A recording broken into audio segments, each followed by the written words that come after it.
Live and local with coverage you can count on. This is WNEM TV5 News at 10. And we begin tonight with breaking news. Police are on the scene of a very active situation in Flint. Thanks for joining us tonight. I'm David Custer. And I'm Meg McLeod in for Colette. It happened on the 200 block of Austin Avenue in Flint. That's near Martin Luther King Avenue. TV5's Kate Nadolski is live at the scene. And Kate, what can you tell us? Yeah, that is right. A very active scene here on Austin Avenue in Flint. As you can see, there's police tape up right now blocking off this entire street. We have just learned moments ago from the great-grandfather of this young girl that a 7-year-old girl was shot in the head and killed here tonight. Her name is Zanaya Burns. We believe that this incident happened in this house right past here. There's actually a white car on the lawn, just to give you a little bit of perspective. Neighbors say that they heard several gunshots, one man describing as many as 10 gunshots. Then they heard a bunch of police sirens. He saw someone being loaded up into an ambulance and then taken away by those paramedics. And again, that girl is 7-year-old Zanaya Burns. She was shot in the head and killed tonight, and we did speak to a few witnesses. Take a listen. About maybe quarter till or 10 to 8, several gunshots, at least 10, probably more than that, just in rapid succession, and then nothing, and then shortly after, maybe 10 minutes or so, police sirens, and looked out the window and saw all the police officers coming this way.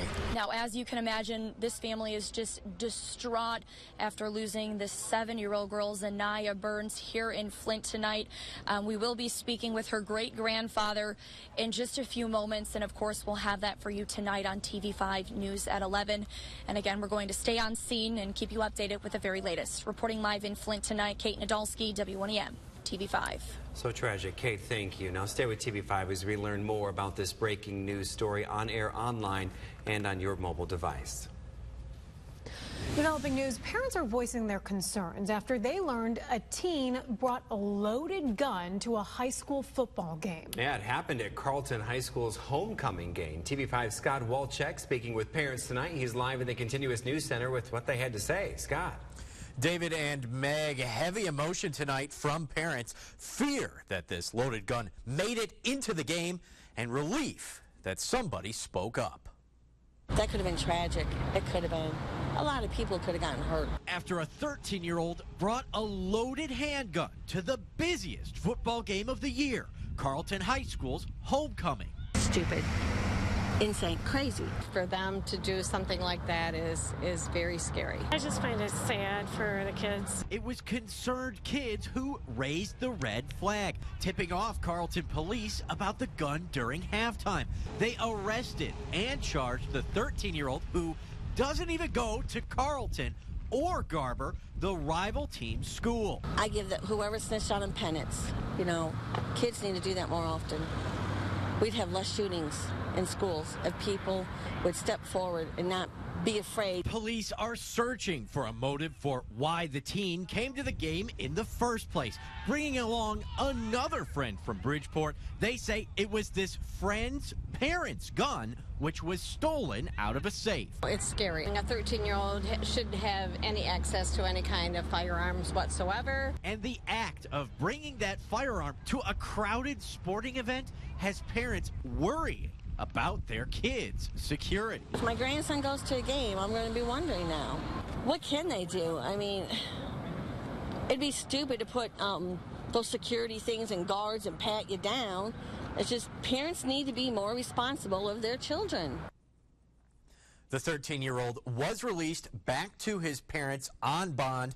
We'll keep you updated when we learn more. Live in the Continuous News Center, Scott Walczek, WNEM TV5.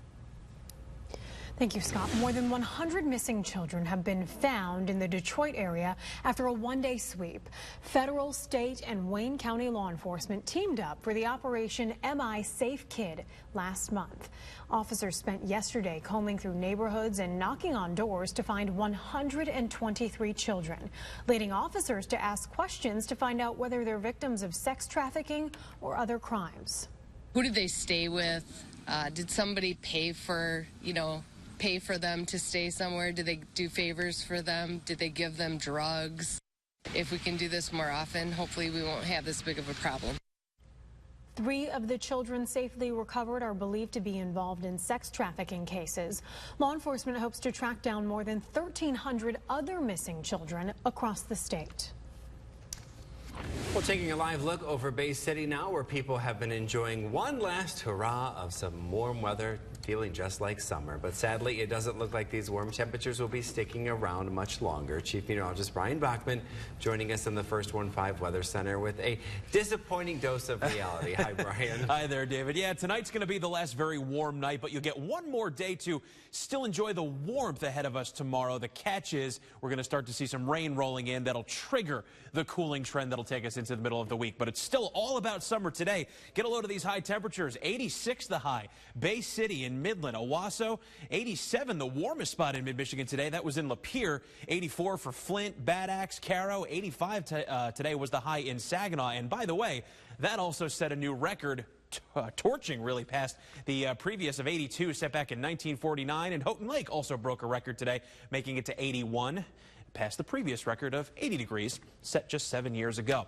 As far as tonight's temperatures are concerned, no hurry to cool off, that is, at this point. 74 in Bay City and Saginaw, 70 degrees in Caro, and then a few 60s popping up in places like West Branch and East Tawas. As for the First 1-5 Sky Tracker, many of us beginning to settle back into partly cloudy skies for the time being. There's one little cell you see there with a downpour and some lightning on the north side of Whittemore. Those will be out in the next hour to hour and a half. And then we look ahead to the more robust round of rain that'll be coming in for tomorrow. We'll time that out hour by hour coming up.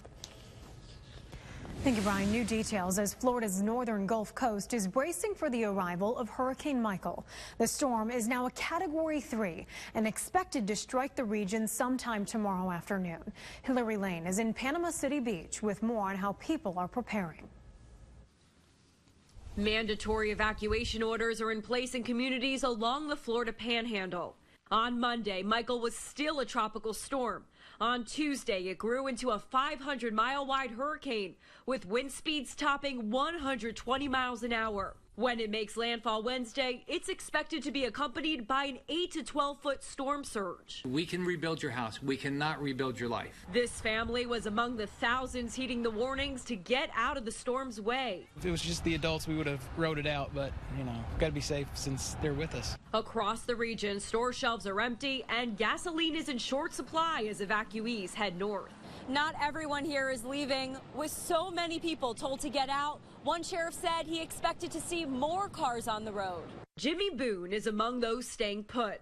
He's been living in a FEMA trailer since a wildfire torched his home in June. I don't know how much more can we stand, We done had the fire, now we're getting a hurricane, and people done help us all they can. And my God, it's just, I don't know. What's next? Boone says his trailer should be able to withstand the storm because it's tethered to the ground. Hillary Lane, CBS News, Panama City Beach. A neighborhood crime alert to report tonight. Bangor Township police are looking for your help identifying a suspect. They say this man may have robbed a CVS pharmacy on North Euclid.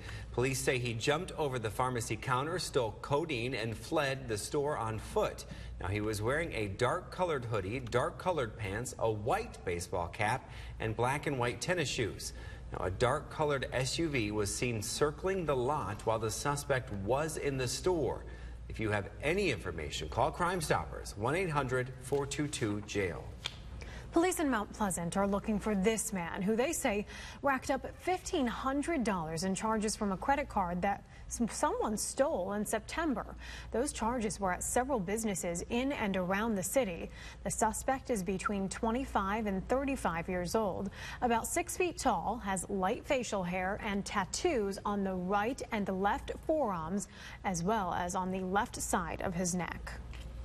Well, a local teen is facing another setback in her battle with a brain tumor. Tonight at 10:30, find out what you can do to help her in her fight. And Christmas is back on for kids in need in one local county where the Toys for Tots chapter is setting up shop right after the break. We just keep ourselves busy in the best way. And what is better than using your hands to serve others? These women have been spreading some sunshine across Saginaw for nearly 9 decades. Now they're carrying on a tradition of making the community more beautiful one garden at a time. That's tomorrow on TV5 Wake Up at 6.